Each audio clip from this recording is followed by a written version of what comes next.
What's up guys, welcome back to Deck Tech for Decks. Today we're building Rendmaw, a messed up commander that's going to force our opponents to attack each other all game, and we're just going to benefit off of it. But before we get into the key strategies and the main goal of this deck, let's shout out those patrons. Irrelevant, you rock. Additionally, if you guys want a free 15 bucks, you can click on that whatnot link in the description down below. It helps me out and you guys get free money. Additionally, you can always like, comment, and subscribe. I always appreciate it when you guys do that. Now, let's get into what Rendmaw does, because it's kind of messed up. For the price of just casting anything with 2 typings, we're going to get to gift out a crow to every opponent. This is a 2/2 creature with flying that's goated for the rest of the game. Notably, what's messed up about this commander is all of the crows are going to be tapped. What this means, as long as we're able to cast a ton of spells with dual typings on our turn, which is going to be the main focus of this deck, that way we can generate as much crows as possible, then our opponent that's going to untap first is going to get to attack all of our opponents, and our opponents aren't going to have meaningful blockers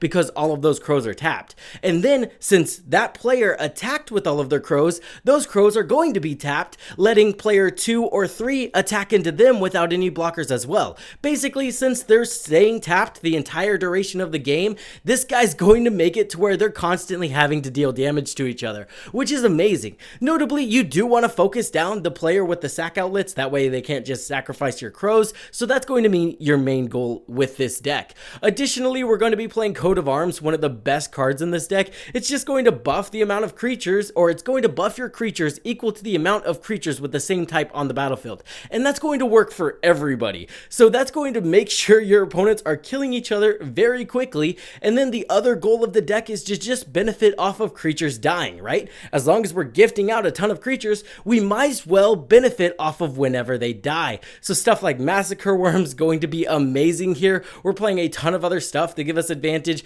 whenever they happen to block each other, or again, they just sacrifice them or kill them in other ways. So this deck is just going to benefit off of them trying to stop it, which is amazing as well. Another thing that's really cool is some cards just turn into win cons out of nowhere, like Azuri's Predation. This card can kind of win you the game sometimes, but in this deck, it's definitely going to win you the game because there's a bunch of 2/2 crows that are just going to die to those 4/4 beasts. Additionally, there's some other powerful strategies we can do using Ashnod's Altar and artifact creatures, because Ashnod's Altar can sacrifice those artifact creatures, and then we can kind of loop certain artifact creatures in and out of the graveyard to cast an infinite amount of spells. And what's going to allow us to do that is the crow that our commander is generating, right? Because we're going to generate enough mana to cast those spells again. I'll explain how that loop works a little bit later on in the video, but if this sounds like a deck tech you want to get into, let's get into it. Wait, we're right after. Hey, this is also just another excuse for me to run Shigeki in a deck.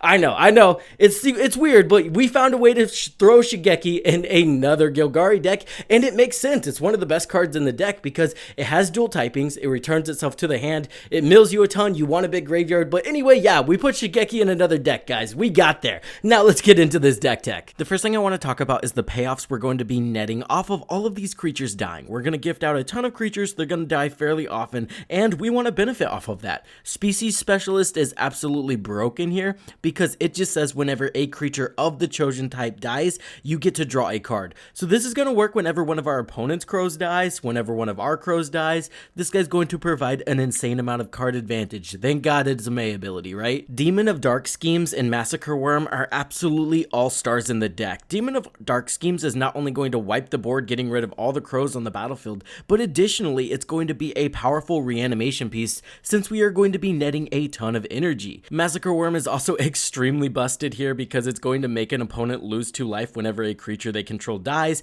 and additionally, it gives all creatures -2/-2 whenever it enters the battlefield. So it's getting rid of all the crows we gifted out and then draining our opponents for a ton of damage. Sir Conrad simply just does a lot of damage in this deck. Whenever a creature dies, he triggers. Whenever we mill a creature, he triggers. Whenever we reanimate a creature, he triggers. Whenever one of our opponents reanimates anything, this guy just triggers so many times in a game and does an insane amount of damage. He's honestly just kind of broken. Vein Ripper is going to be absolutely insane here. It's a basically Blood Artist on steroids. A ton of creatures are dying because we're sacrificing a ton of them, and then additionally, whenever those crows dies, he's going to trigger. So we're going to get to deal out a lot of damage with this guy and gain a decent amount of life. The Meat Hook Massacre is another board wipe that's additionally a payoff, and I think you can start to see the real theme of this strategy. Gift out a ton of creatures, they deal damage to each other, and then we're going to kill all those creatures and reap the benefits. Azorius Predation turns into a win con in this deck as well, right? We gift out a ton of crows, cast Azorius Predation, now we have a ton of 4/4 beasts. Notably, even with Coat of Arms on the battlefield, the beasts are still going to be bigger than the crows as long as you sacrifice all of your crows, right? Because then there's going to be an even amount of crows and an even amount of beasts, so we're still able to kill all of our opponent's crows and creatures and then create a massive board state off of it. Culling Ritual, again, sticking with that theme of kill all the crows on the battlefield and get a ton of value. This is going to give us an insane amount of mana and catapult us ahead of our opponents. Archfiend of Despair is also super messed up in this deck because this guy actually cares about life loss. Some damage doublers don't care about life loss, but this guy's all about it, and he's going to trigger at the end of each player's turn. So while they're being forced to attack each other with all of these crows, the crow damage is actually getting doubled up. And then whenever we're triggering our Meat Hook Massacre effects or our Massacre Worm effects, that's also going to get doubled up by this guy as well. It's just going to be super busted here. Bad Moon, this one's super simple. It says black creatures get +1/+1. Now those crows are 3/3s instead of 2/2s, and it's going to speed up the damage dealing a little bit. Coat of Arms is probably my favorite card in this deck because it's going to speed up the damage our opponents deal to each other by a lot. In the right scenario, we can cast Coat of Arms, and then players are just going to start dying. Gliss of the Traitor is super busted here. This card's perfect because we're running a lot of artifact creatures. Remember, our commander does care about dual typings, and artifact creatures seem like the way to go. So now whenever any of our opponent's creatures dies, we're returning creatures to our hand, which is really good here because remember, we are going to mill our library to an oblivion. Griswold the Dreadsower is perfect here as well. This guy's going to be amazing because he gifts out more tokens for our opponents to start hitting themselves with, and then additionally, this guy's going to get massive because whenever a token dies, you get to put a 1/1 counter on him, and he has Trample. Horror Specs is super simple here. Whenever another creature dies, you put a 1/1 counter on it, and then you can tap him and remove any amount of 1/1 counters to add X amount of mana, equal to the 1/1 counters you remove this way. So this guy just provides a lot of mana whenever everything's dying. Let's talk about the multiple card typings we're going to be playing to trigger our commander as much as possible. Shigeki Jukai Visionary, this guy's a no-brainer here. He's mill, he returns stuff from our graveyard, and he's ramp. Not to mention, he is an enchantment creature, so he triggers our commander. This card was built for this deck. Biotransference is just going to make the math easy. It's going to make all of our creatures artifacts in addition to their other types. So now they're going to trigger our commander whether they're artifact creatures or not, and then we get to create a lot of those Black Necron warrior creature tokens because whenever you cast an artifact spell, you get to lose a life and create a 2/2 Black Necron warrior creature token. Very good here. Crypto Thrall is going to be amazing protection for all of our artifact creatures, and remember, our commander is an artifact creature and we kind of want him to stick on the battlefield. Haywire Mite's perfect here. It's super cheap, it's easy to return to our hand, and then it has an amazing ability.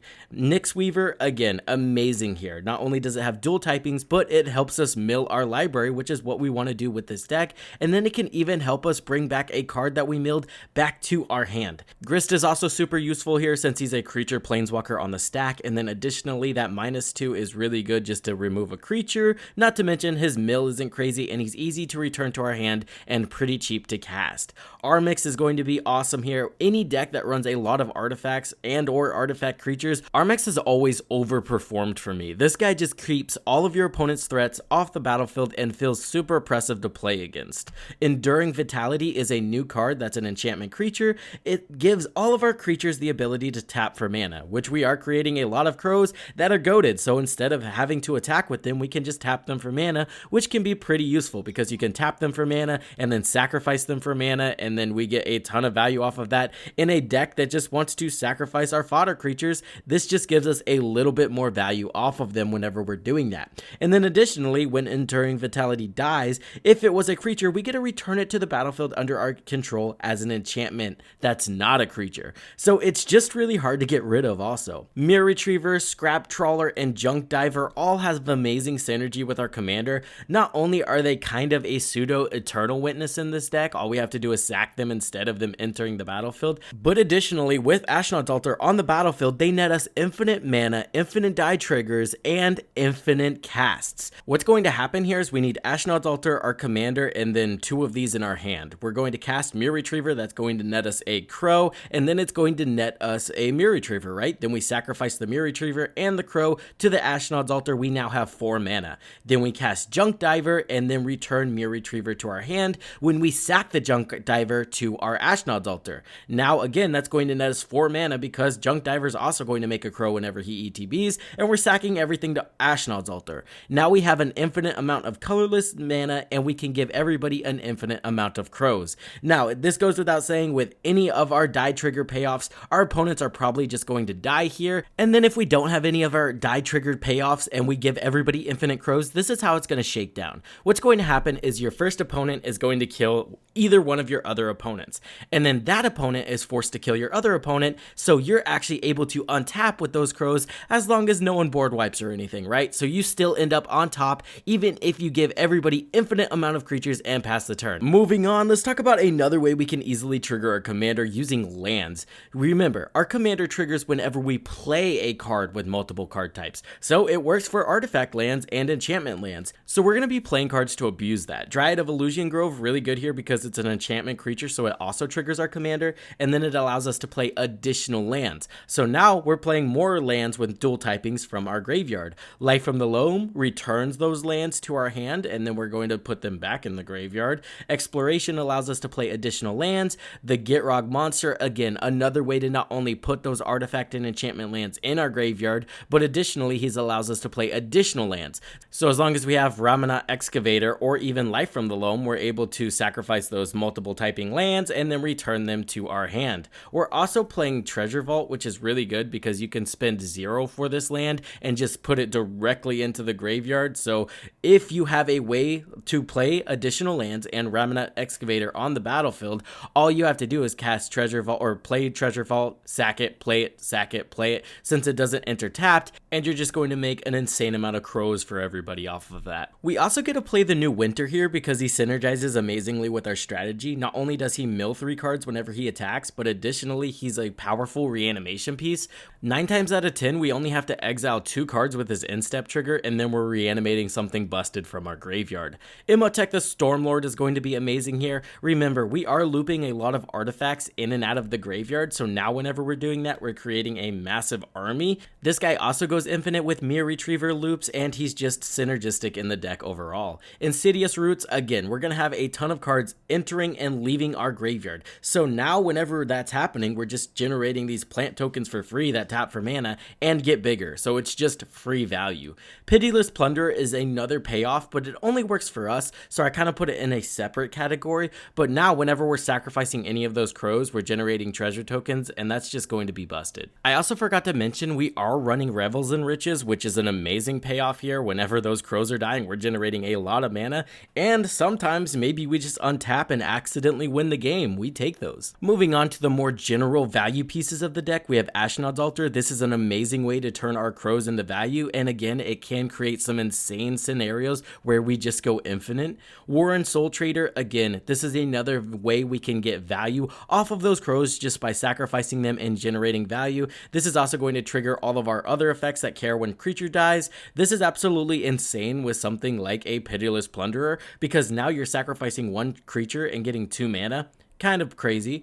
Springleaf Nantuko has a plethora of cards that it is broken with. I'm just going to throw a couple of them on screen, and you can just kind of imagine in your head whenever we're creating multiple copies of these creatures whenever a land enters the battlefield, how it's not going to be okay for our opponents and going to kill them very quickly. Ripples of Undeath, Cemetery Tampering, and Out of the Tombs are my go-to mill cards. I absolutely love these cards, and they provide a ton of value. Even if we do end up milling our entire library, Out of the Tombs has a couple cards it can combo with in this deck, and we can actually reanimate our entire graveyard and generate infinite die triggers. All we need is something like a Great Henge and then a sack outlet, right? So what's going to happen is we're going to reanimate a creature using Out of the Tombs and then sack it with Out of the Tombs trigger on the stack.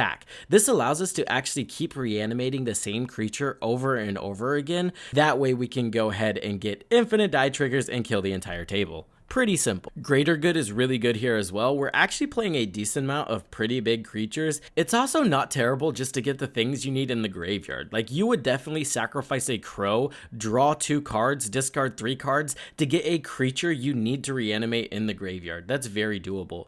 Braid's Arisen Nightmare, I love including this in decks that want to be reanimating lands from the graveyard, because you're just going to sacrifice a land every turn and then ask your opponents, hey, you guys gonna sacrifice lands, or, you know, do I get to draw 3 cards? 9 times out of 10, you're just gonna draw 3 cards. 6 is amazing, especially with Life from the Loam. This literally just turns your graveyard into your hand, and in this deck, with all of the cards that trigger off of cards leaving our graveyard, whenever you have lands leaving the graveyard, and then you're casting spells with 6, triggering all of those effects multiple times, it can get kind of crazy, kind of fast. Marin of Clan Neltoth, we're sacrificing a ton of things here, so now we're just reanimating stuff from free for our graveyard, or we're just putting cards directly into our hand. Either way, we're happy to have her in this deck. Eternal Witness is amazing here. Whenever you pair it with Nantuko Husk, it becomes really good. It's almost like a 6th Life from the Loam effect, where you now essentially have your graveyard as your hand. It can also allow you just to keep returning broken cards to your hand that normally you wouldn't be able to do, like in a Golgari deck. Now we can very easily cast Culling Ritual multiple times a game, or even Azuri's Predation, just by returning it to our hand with Eternal Witness. Orin Frostfang and Toski Bearer of Secrets are just going to provide a ton of card advantage. We're going wide with a lot of crows, and those crows are going to be hard to block, so we're going to be getting a lot of cards. Titania, Protector of Argoth, and now whenever we're sacrificing those lands, we're just getting some massive 5/3 green elemental creatures, which I'm definitely going to take. Babala Saga is amazing in this deck as well. We have a lot of different cards with multiple different typings, so drawing 3 cards, gaining 3 life, and then making our opponents lose 3 life, that's just going to be very good and synergistic for our deck here. Mezarek is kind of messed up here as well. This guy just makes our board massive. We're sacrificing things constantly, and now whenever we sacrifice a treasure, a creature, anything, we're just going to put a 1/1 counter on each creature we control. Again, this makes our board state massive very quickly. Guardian Project and the Great Hinge are going to be perfect here. I like these two specifically because they trigger whenever a non-token creature enters the battlefield. So whenever we're reanimating a creature, whether it be from the graveyard or we're casting a creature, these cards are going to trigger, and that's why I love these two, especially in my reanimator strategies. Tyvar is going to be amazing here. He's a little bit of mill, and then additionally, I just love the ability to use my activated abilities as soon as possible. It's really annoying to create a lot of creature tokens that have the ability to tap for mana, but then you have to wait a whole turn before tapping them for mana. I want to tap my creatures right away. That's also why I'm running Crashing Drawbridge. We have the ability to create a ton of creatures out of nowhere in this deck, so whenever we cast something like Azuri's Predation and just get a ton of beasts, you really don't want to pass the turn and give the opponents the opportunity to wipe your entire board of the beasts you just created, so might as well just tap that Crashing Drawbridge and go ahead and swing out for lethal, right? With that being said, if you guys made it this long into the video, you guys are absolute legends. There was a lot of interactions I really wanted to cover in this deck, that way you could understand why I included these cards. It's also very important for me that you guys understand how the deck's supposed to function whenever you're playing it, so that's why I went through additional effort to explain all the interactions in this video. So I hope you guys appreciated it. Let me know if you guys enjoy these longer videos. Let's shout out those patrons: Irrelevant, Creator, Excessum, Chicken Salad. You guys all rock. I hope this helped everybody in their deck building endeavors, and I will see you guys in the next one.